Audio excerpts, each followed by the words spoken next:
Praise the Lord, maayong udto sa tanan, mga kaigsuunan. Magandang hapon po sa lahat ng mga kapatiran natin dyan. And welcome back po sa ating programang Kingdom Speak Philippines. Tayo po ay magkaroon ng pangangaral sa salita ng ating Panginoon. And we have also mga bagay na bigyan pansin upang tayo magkaroon ng kaalaman sa salita ng ating Panginoon, mga kapatid. And once again, ito po si Pastor Ariel Lubaton, no? Sa from Davao City po, no? Sa ating live ngayon sa Kingdom Speak Philippines. Okay, so good afternoon everyone, and of course patuloy po tayong magbigay ng kaalaman sa salita ng Panginoon para tayo po ay magkaroon po tayo ng sa Bisaya pa kalig-on, kadasig sa ato ang pagpangalagad diya sa ato ang buhay nga Dios, mga kaigsuonan. So I guess okay na ang audio natin, and hopefully there is no interruption anymore sa ating programa sa hapong ito, mga kapatid. So once again, good afternoon. Tayo po'y manalangin sa ating pagbukas ng ating programa sa hapong ito. Let us pray. Most gracious Heavenly Father, Lord, we thank you for the time na binigay mo sa amin sa oras na ito upang kami po ay patuloy na magkaroon ng pangaral at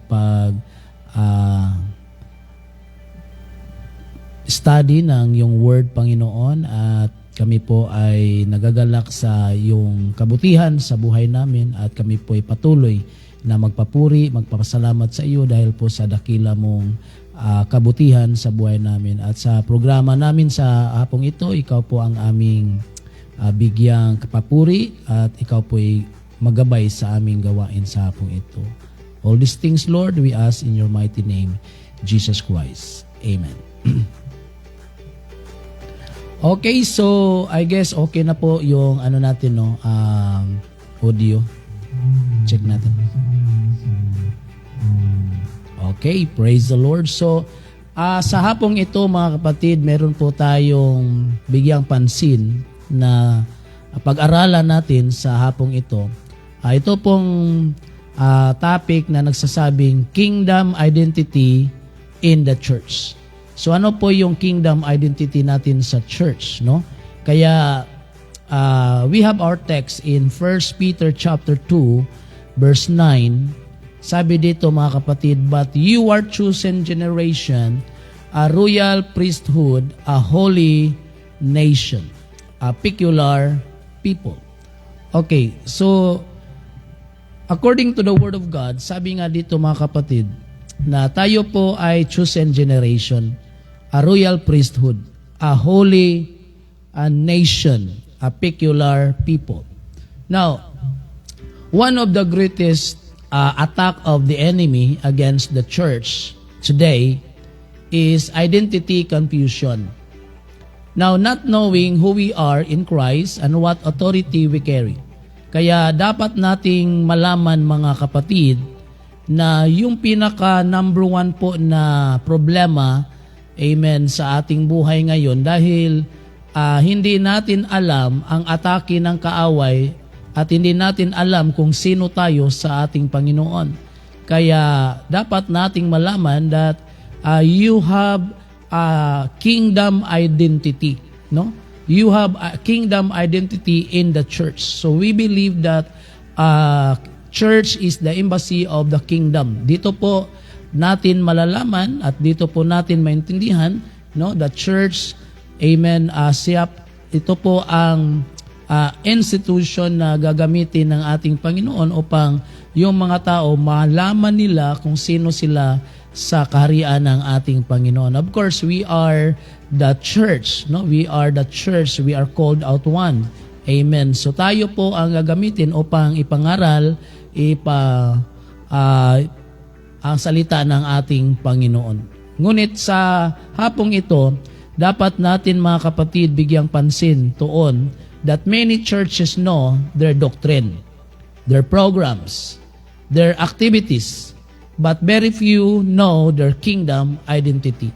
So alam nila yung mga doktrina nila, they are well-versed sa doctrine in one God, salvation, holiness, at iba pa, yung mga program ng ating church, activities, at iba pa po mga kapatid. Ngunit, dapat nating malaman, sino po tayo sa kaharian ng ating Panginoon.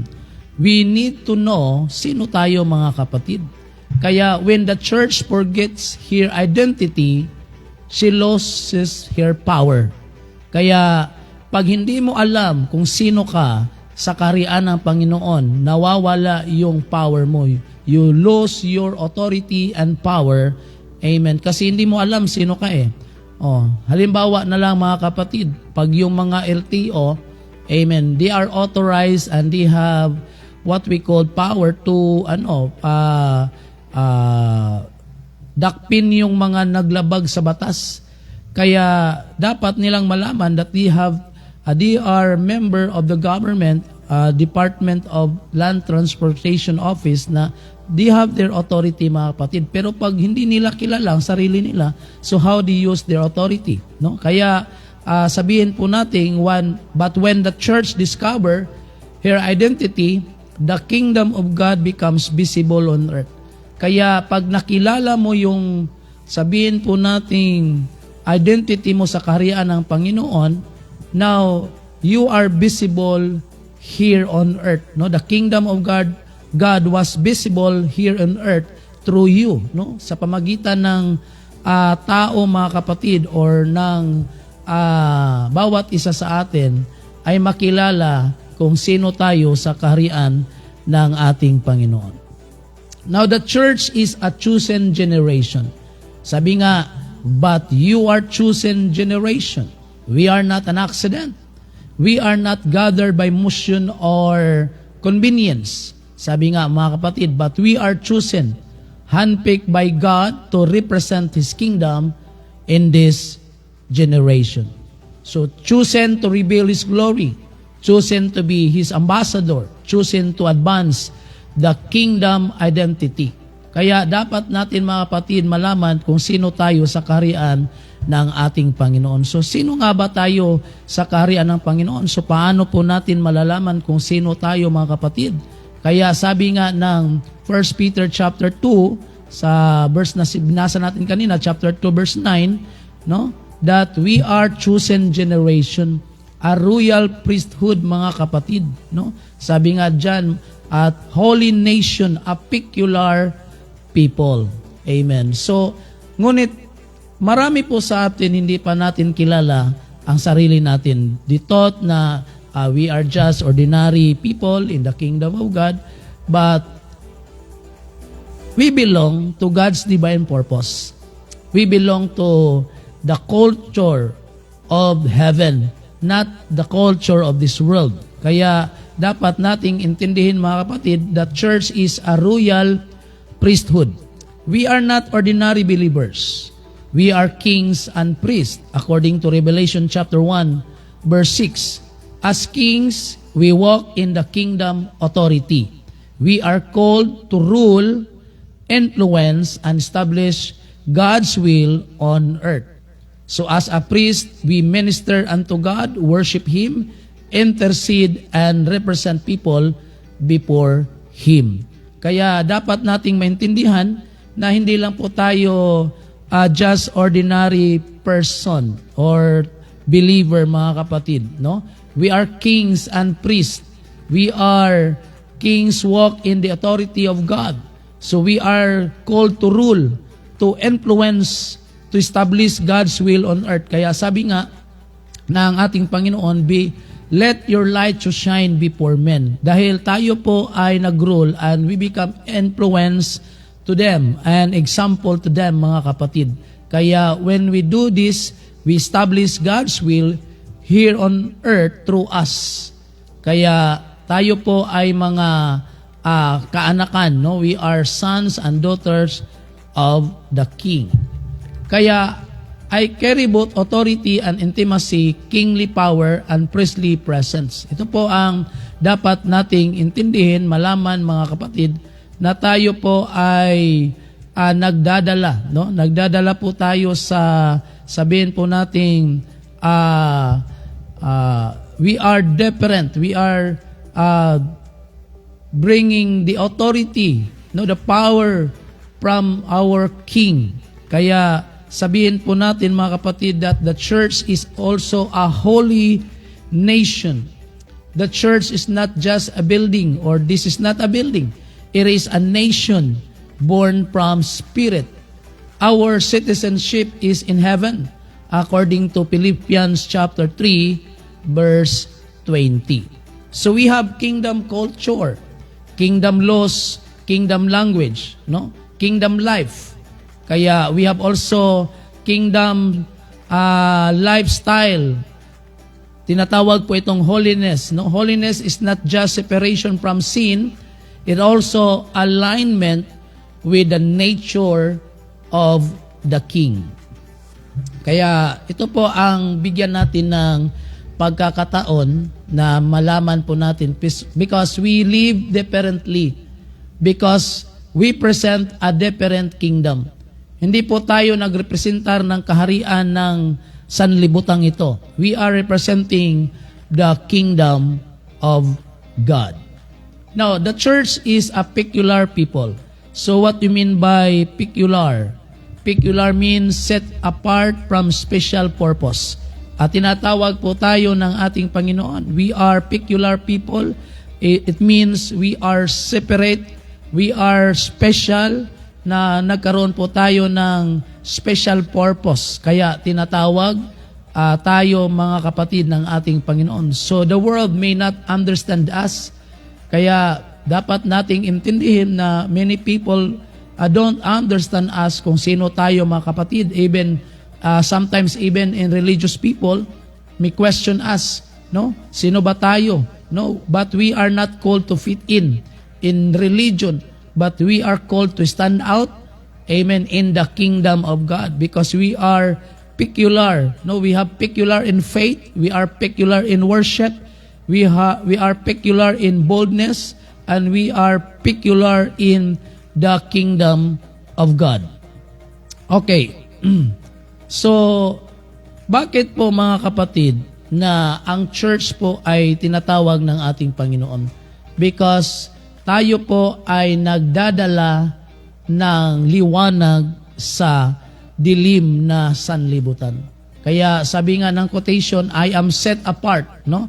Dapat natin itong tutunan ng pansin that we are not sabihin natin, hindi po tayo nagrepresentar sa darkness or the world of darkness, but we are set apart to show God's glory in the dark world. Kaya kung tayo po mga kapatid ay nasa sanlibutan, hindi po natin ma-represent ang glory ng ating Panginoon. Kaya dapat nating malaman that we are set apart to show God's glory in dark world. So our kingdom identity comes from Christ, not from the world. So identity is not based on titles, not based on achievements, denomination, popularity, even sa mga opinion ng mga tao or opinions of people, mga kapatid. So hindi po makikita ang ating identity dyan sa ating Panginoon dito sa sanlibutan dahil po meron tayong title, meron po tayong mga achievements or whatever. Hindi lang po tayo ay nabibilong sa magandang denomination. And of course, hindi lang po dahil tayo ay sikat or popular or even sa opinion ng mga tao, mga kapatid, but we are kingdom people. We have our identity. Amen. Galing po sa ating Panginoon, no? Hindi po sa sanlibutan. Now, our identity is rooted in Christ the King.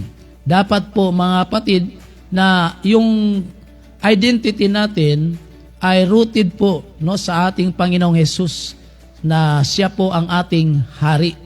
Kaya because of Christ, we are forgiven and we are empowered. We are seated in heavenly places. We are citizen of an unshakable kingdom. Kaya dapat natin mga kapatid intindihin na yung pagkilanlan sa atin must be rooted in Christ the King. Hindi po natin sabihin na tayo po'y kilala sa sanlibutan, we are popular. No, kahit tayo po ay popular, ngunit our identity is not rooted in Christ, our King, ito po ay maging walang kabuluhan mga kapatid. Kaya dapat ang tawag sa atin, we are the people of God. Amen. Somebody will identify us na tayo po nga ay mga kaanakan. We are the children of God. Ngunit meron po sa atin dahil hindi po natin alam. Hindi po natin alam kung sino tayo. We are saying na I am just ordinary person. I am ito lang po ang naabot ko ganun. But you need to know that you are a peculiar people. You are a child of God. Amen. Tinatawag po tayo ng ating Panginoon. We are in a holy nation. Amen. Of course, dapat nating maintindihan na meron po tayong sabihin po nating we are now belong to the identity of Christ. So mamaya po mga kapatid, meron po tayong sabihin po nating discussion. Pag meron po kayong mga tanong, if you want to join us, pwede po kayong sabihin po nating magkaroon po tayo ng mga pagbibigay ng opinion. Kaya you are free to send your comments sa ating pinag-aralan sa hapong ito mga kapatid. Now, yung kingdom identity po, produce kingdom impact. Pag alam mo ang pagkakilanlan mo sa kaharian ng Panginoon, it will produce a kingdom impact. So when the church knows who she is, she becomes a ruling church, binding and loosing with authority. Kaya pag kilala mo sarili mo, alam mo yung ano ang sa Bisaya pa ang imong gapuson o ang imong badbaran, no? Diri sa yuta mga kaigsunan, because you have authority from the King. And of course, a transforming church, changing communities, not conforming to them. Kaya dapat natin may kapatid na intindihin na if you have your kingdom identity, you are transforming communities. You are changing their belief, or sabihin po nating sila po'y magkaroon ng paniniwala sa ating Panginoong Jesus. No, hindi po to conform, hindi po tayo maging sunod-sunuran sa mundong ito mga kapatid, because we are different. We are chosen people. So a fearless church, ito po, sabihin po natin, yung church na walang takot sa mundong ito, we are not shaken by persecution, crisis, or opposition.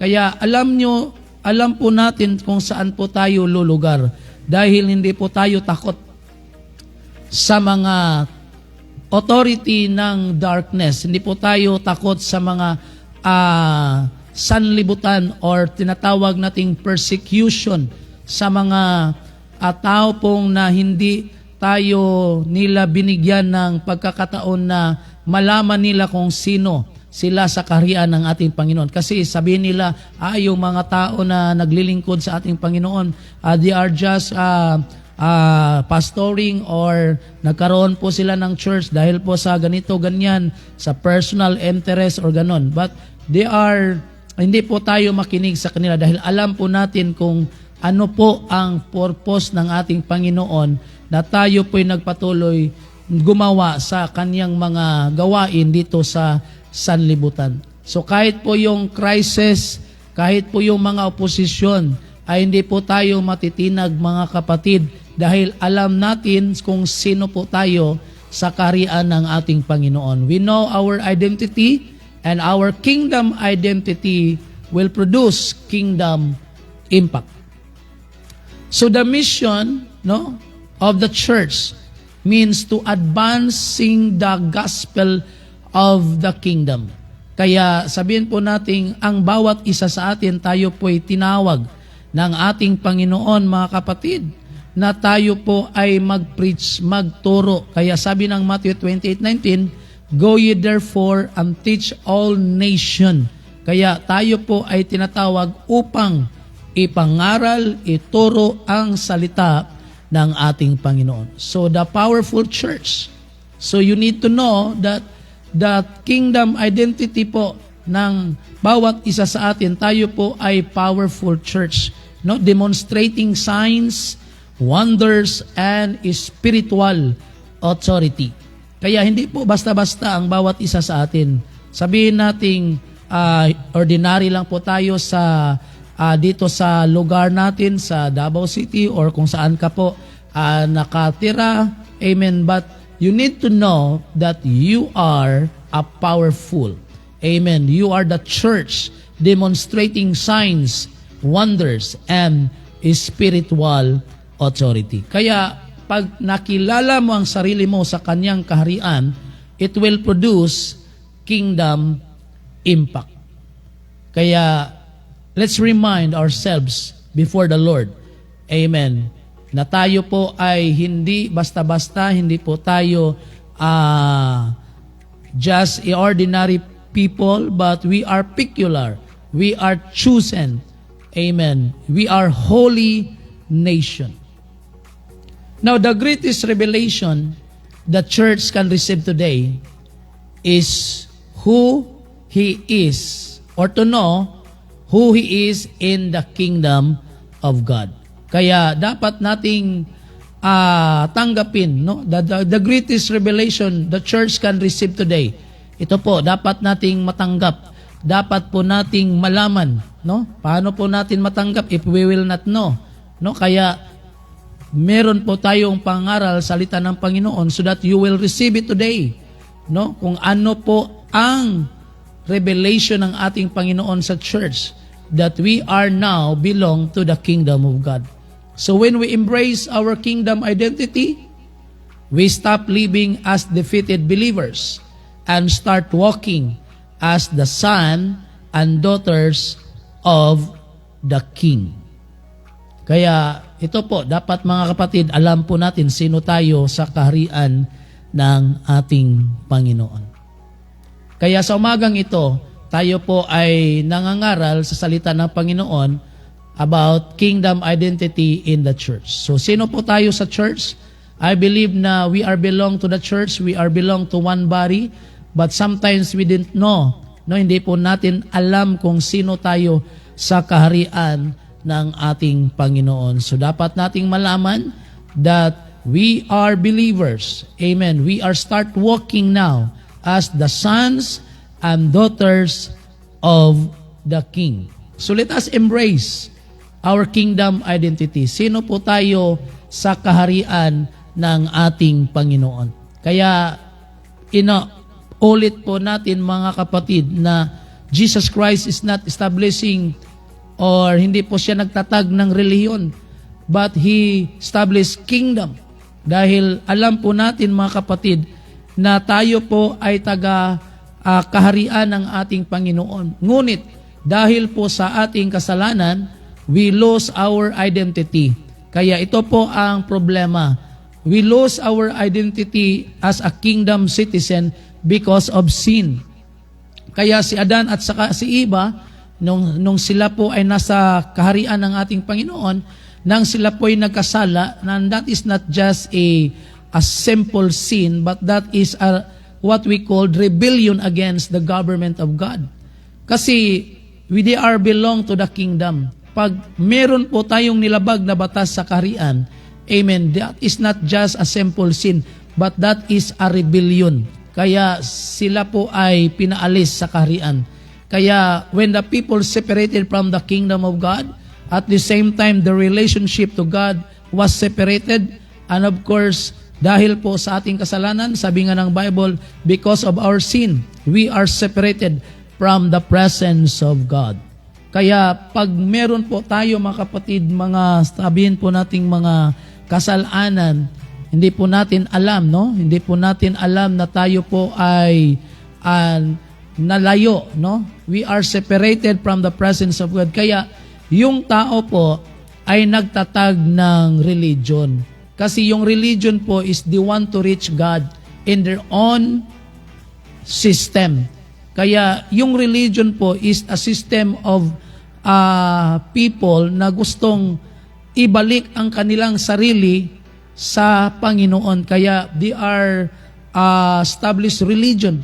Ngunit ito po, when we believe Jesus Christ, amen, ginawa niya po ang lahat doon sa cross sa Kalbaryo para tayo po'y manimbalik sa kanyang kaharian. Kaya sabi nga ng ating Panginoon, mga kapatid, except a man be born again, he cannot see the kingdom of God. Kaya dapat po natin malaman, mga kapatid, na meron po ang kaharian ng Panginoon. Ngunit hindi po natin ito makikita if we don't change our mindset. Kasi sabihin po nating being born again, it means isipin mo ang mga spiritual na bagay. Tapos, it will lead into repentance. Now, repentance means, ito po yung change of thinking, change of mindset, mga kapatid. Kaya sinabi po ni Nicodemo, paano po ma-born again? Babalik ba kami sa tiyan ng aming ina? Ngunit ang ating Panginoon ay ito pong sabi niya sa John chapter 3 verse 5, except a man be born of the water and of spirit, he cannot enter into the kingdom of God. Kaya tama po ang sinabi ni Apostle Peter in the book of Acts nang siya po'y nangaral ng salita ng Panginoon. Dahil ito po si Peter, binigyan ng authority ng ating Panginoon. He gave a case of the kingdom of heaven so that people will enter into the kingdom of heaven. O ano po ang ginawa ni Peter? Yung case po, ito po ang salita ng ating Panginoon. Sabi niya in the book of Acts, chapter 2, verse 38, then Peter said unto them, repent and be baptized, every one of you, in the name of Jesus Christ. Kaya tayo po ay nabautismuhan sa kanyang pangalan at tayo po ay nakatanggap sa banal na Espiritu. Now, when you are baptized in Jesus' name, pag natanggap mo ng banal na Espiritu, you are now in the kingdom of God. Kaya if you are now in the kingdom of God, patuloy po tayong mamumuhay na tayo po ay nasa kaharian ng Panginoon. We embrace our kingdom identity as a people of God. Amen. We will not stop, no? Hindi po tayo hihinto, no, sa ating paglilingkod ng ating Panginoon dahil tayo po ay kanyang mga kaanakan, and we will not stop living as what we call defeated believers. Amen. Tayo po ay nagkaroon ng victory dahil tayo po ay mga anak at ng ating Panginoon. Amen. Kaya dapat nating intindihin na tayo po dapat makabalik, no, sa kaharian ng Panginoon. Kaya when we say na ako po ay repent, now repentance means you are going to change your mind, no, to change your mindset into kingdom mindset, yung mga bagay na tinuturo ng ating Panginoon, mga kapatid. At sinabi nga na we are holy people, amen, we are holy nation. Now we are also separated from this world. Kaya yung kingdom people po, no, yung kingdom citizen, meron po tayong unique identity because we are living a lifestyle of the kingdom. We are living in the life of holiness. Kaya sabi nga, yung holiness, that is what we call separation from the world. Excuse me. Kaya dapat po nating intindihin, mga kapatid, na hindi po tayo basta-basta na mga tao. We are people of God. Amen. So, dito lang po tayo magtatapos, and I hope, mga kapatid, meron po tayong naintindihan for 30 minutes sa pangaral ng ating Panginoon. So anong masabi niyo sa ating mga natutunan sa umagang ito mga kapatid? So you are free to comment. So atin pong itong tatalakayin mga kapatid. If you have your sabihin po natin mga tanong, so you can also send your comment, your question para elaborate po natin ang salita ng Panginoon.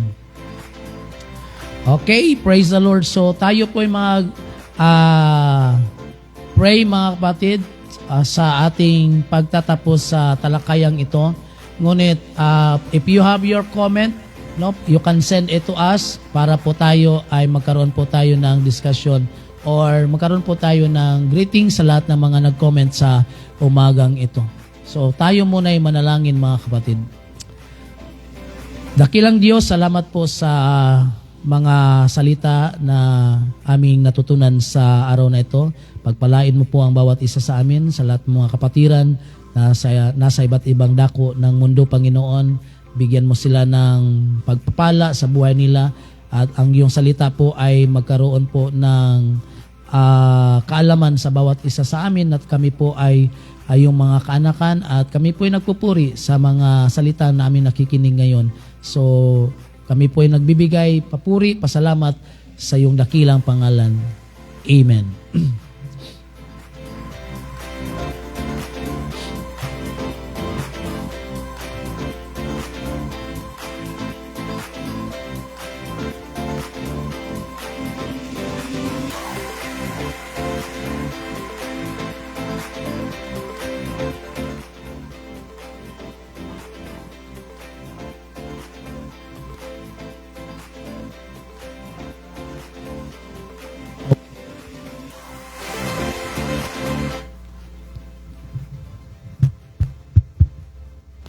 Okay, nandyan na po ang ating audio mga kapatid. So once again, magandang hapon po sa lahat. So would like to greet sa lahat ng mga nakikinig at saka nag-view sa live natin ngayon, mga kapatid.